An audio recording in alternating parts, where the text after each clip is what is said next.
आधार card धारी good news घरे बसी फ्री रे करंतु एही काम। आधार कार्ड आम पाखरे थिबा सबुठारु गुरुत्वपूर्ण डॉक्यूमेंट मध्यरु गोटी। एहाकु सुरक्षित एवं अपडेट रखिबा अत्यंत गुरुत्वपूर्ण। एहाकु ध्यान रे रखी भारतीय स्वतंत्र परिचय प्राधिकरण आधार कार्ड धारकों पई किछि भल खबर घोषणा करिछि। एबे आपनकु आधार कार्ड सहित आपनकर ईमेल ठिकाना लिंक किंबा परिवर्तन करिबा पई आधार सेवा केंद्र रे लंबा धाड़ी रे अपेक्षा करिबाकु पड़िबो नाही। यूआईडीआई एहार मोबाइल ऐप रे एक नया फीचर जोड़िछि जहा आपनकु आपनक घरे बसी आपनकर ईमेल ठिकाना अपडेट करिबाकु अनुमति दिए संपूर्ण मागणारे। एही सेवा संपूर्ण मागणा।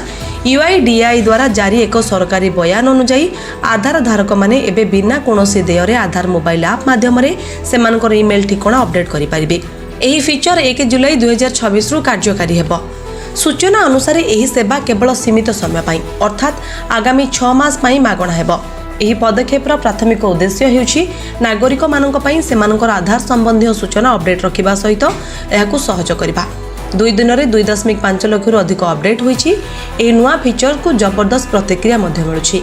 एहार शुभारंभ हेबार मात्र 2 दिन में 2.5 लाख लोक ए ऐप माध्यम सेमानकर ईमेल ठिकाना अपडेट करिसेंती। ए फीचर सहित लोकों को आउ छोट छोट काम पई आधार सेवा केंद्र को जिबाकू पड़िबा नाही।